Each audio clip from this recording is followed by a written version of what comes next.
आइए दोस्तों, आज मैं आप सभी को बताने वाला हूं कि ट्रांसलेशन क्या चीज होती है और किसी भी हिंदी सेंटेंसेस का या हिंदी वाक्यों का हम ट्रांसलेशन इंग्लिश में कैसे करें।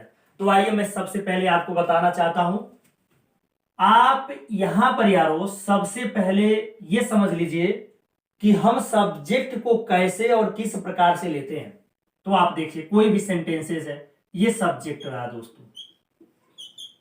अब किसी वाक्य में सब्जेक्ट कितने प्रकार से आ सकता है, इस बात को जानना बेहद जरूरी है। ये रहा दोस्तों, सबसे पहले सब्जेक्ट नाउन के रूप में भी हो सकता है। दूसरा है दोस्तों, प्रोनाउन के रूप में भी हो सकता है। तीसरा दोस्तों, इट के रूप में भी हो सकता है, या फिर देयर के भी रूप में हो सकता है। उसके बाद यारो जिरंड के रूप में भी हो सकता है। जिरंड आप हमारे द्वारा पढ़े हैं, जिरंड के रूप में भी हो सकता है। उसके बाद दोस्तों इनफिनिटिव के रूप में भी हो सकता है। सब्जेक्ट किस रूप में हो सकता है दोस्तों? इनफिनिटिव के रूप में भी हो सकता है। तो क्या देखा दोस्तों आपने कि सब्जेक्ट की भूमिका निभाने के लिए जो वर्ड लिए जाते हैं, वो जो वर्ड्स होते हैं वो या तो नाउन्स होते हैं या फिर प्रोनाउंस होते हैं, या फिर इट या देयर का प्रयोग सब्जेक्ट के रूप में किया जाता है, ये दोनों शब्द होते हैं, या फिर जिरंड होता है, या फिर यारो इन्फिनिटिव होता है। तो इसके बारे में मैं आपको संक्षेप में बता दूं कि all of the nouns are in the third person. All of the nouns are in the third person.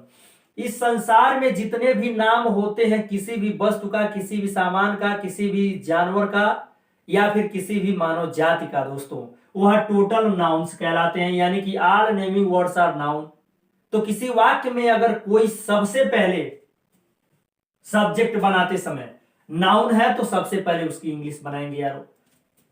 Pronounce देखिए, प्रोनाउंस का मतलब ये होता है यारो कि जो शब्द संज्ञा के स्थान पर प्रयोग किए जाते हैं। और pronoun is a word which is used in place of a noun, उन्हें हम सर्वनाम कहते हैं। और सर्वनाम I, we, you, they, he, she, it हो सकते हैं यारो।